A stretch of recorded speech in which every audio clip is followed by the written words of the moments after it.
Cutting का सबसे अहम रोल यही है कि आपने कटिंग लगाने के बाद आपने उसको हिलाना है।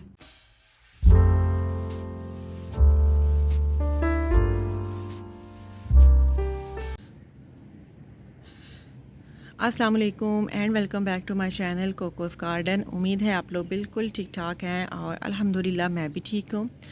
फ्रेंड, आज का जो मेरा टॉपिक है वो कटिंग्स के हवाले से है, यानी कि कलमे लगाना। बरसात है और यानी कि मानसून चल रहा है और चाहे नर्सरी वाले हैं या होम गार्डनर्स हैं, सभी के सभी लोग जो है ना वो कटिंग्स लगाने में मसरूफ़ हैं। डेफ़िनेटली ये एक आइडियल टाइम है 90% प्लांट की कटिंग लगाने का।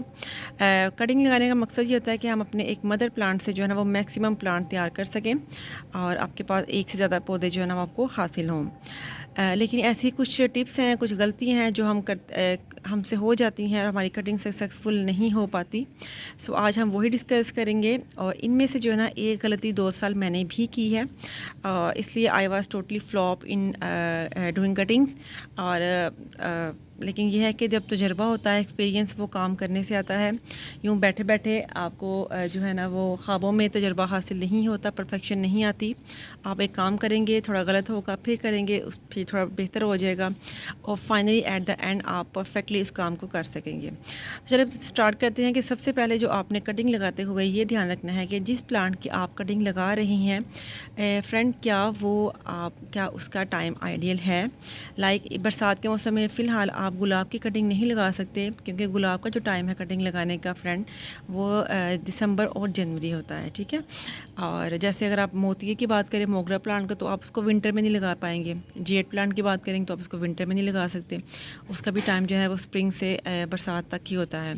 सो आपने टाइमिंग का ध्यान रखना है। बरसात में अक्सर 90% प्लांट वो होते हैं जो कि सदाबहार होते हैं, एवरग्रीन प्लांट होते हैं और वो विंटर में जो है ना वो डोरमेंसी में चले जाते हैं।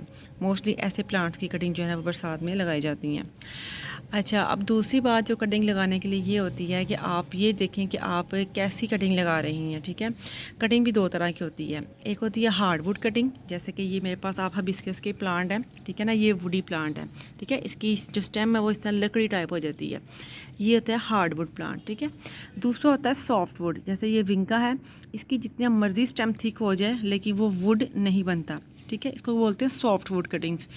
अब ये भी आपने चूज़ करना है कि अगर आप सॉफ्ट वुड कटिंग लगा रहे हैं तब आपने इसकी लेंथ क्या लेनी है, अगर हार्डवुड कटिंग लगा रहे हैं तब आपने इसकी लेंथ क्या लेनी है। हार्डवुड कटिंग जब हम लेते हैं तो उसका जो हम हिस्सा लेते हैं उस प्लांट का, कभी भी उसकी जो है ना वो न्यू ब्रांचेस नहीं ली जाती, इस तरह ग्रीन सॉफ्ट सारी। उसका हम जो है ना वो लकड़ी नुमा हिस्सा ही चूज़ करते हैं और उसकी मोटाई कम से कम हमारे पेंसिल जितनी होनी चाहिए। जितनी पेंसिल मोटी होती है कम से कम उतनी हो, उससे ऊपर हो तो बेस्ट है, ठीक है। और लेंथ हार्डवुड कटिंग की कम से कम जो है ना वो 8 इंच होती है, जिसमें से हमने 2 इंच जो है ना वो इसको हमने ज़मीन में दबाना होता है, जिसमें हमारा जो है जैसे ये जहाँ से ये नोड एरिया है वो मस्ट 1 पॉइंट अंदर होना चाहिए, ठीक है। ये हार्डवुड कटिंग है। और सिरा जो मिट्टी में दबाते हैं उसको हम तिरछा भी काटते हैं। अब अगर बात करें सॉफ्टवुड कटिंग की फ्रेंड, तो उसकी लेंथ कभी भी आपने 4 इंच से ज़्यादा नहीं लेनी, ठीक है। और कम से कम जब हम उसकी लगाते हैं, क्योंकि मैं आपको उसकी ना एक कटिंग काट के दिखाती हूँ। जैसे ये देखें, ये एक विंका प्लांट है, ठीक है। आपने इसकी जो है कम से कम 4 इंच, इससे बड़ी कटिंग आप नहीं काटेंगे सॉफ्ट वुड के लिए, ठीक है। और ये आपका फोकस हो रहा है, तो जो मिसा मिट्टी में दबाएंगे उसके साथ कोई भी लीफ नहीं होना चाहिए, ठीक है। और कम से कम बस 4 इंच की कटिंग लेनी है आपने अपर पोर्शन से। और कम से कम ये जो 2 नोडी एरिया है, कम से कम 2 से 3 नोड उसके ज़मीन के अंदर होने चाहिए, ठीक है। ये एक रूल होता है सॉफ्ट वुड कटिंग का। तीसरी बात ये होती है कि जब हम कटिंग लगा देते हैं तो लोकेशन बड़ी इंपॉर्टेंट है। हम कटिंग लगा के आप कभी भी उसको सनलाइट में प्लेस नहीं करेंगे। हमेशा आपने उसको शेडी एरिया में रखना है जब तक उसकी रूटिंग स्टार्ट नहीं होती और आपको न्यू ग्रोथ नहीं दिखती। चौथी बात ये होती है वाटरिंग। कटिंग लगाने के बाद पहली दफ़ा हम मिट्टी को गीला करते हैं, उसके बाद आपने वाटरिंग बड़ी कंट्रोल करनी है। ना तो मिट्टी को सूखने दीजिएगा कि आपकी कटिंग खुश्क हो जाए, और ना आपने इतना पानी लगाना है उसको कि आपकी जो कटिंग जो है ना वो गल जाए। ये आपको ध्यान रखना है। पांचवी और आखिरी बात जो मैंने गलती की है वो फ्रेंड ये है कि जब भी आप कटिंग को मिट्टी में दबा देते हैं फ्रेंड, कभी उसको आपने निकाल के चेक नहीं करना कि क्या इसकी रूटिंग स्टार्ट हुई है। मैं ऐसे करती थी, जब मैं कटिंग लगाती थी 6-7 दिन के बाद मैंने उसको निकाल के चेक करना है कि इसकी जड़ें आई हैं कि नहीं आई हैं कि नहीं। कटिंग का सबसे अहम रोल यही है कि आपने कटिंग लगाने के बाद आपने उसको हिलाना नहीं है। एक दफ़ा आपकी कटिंग हिल जाती है, कभी भी कामयाब नहीं होगी।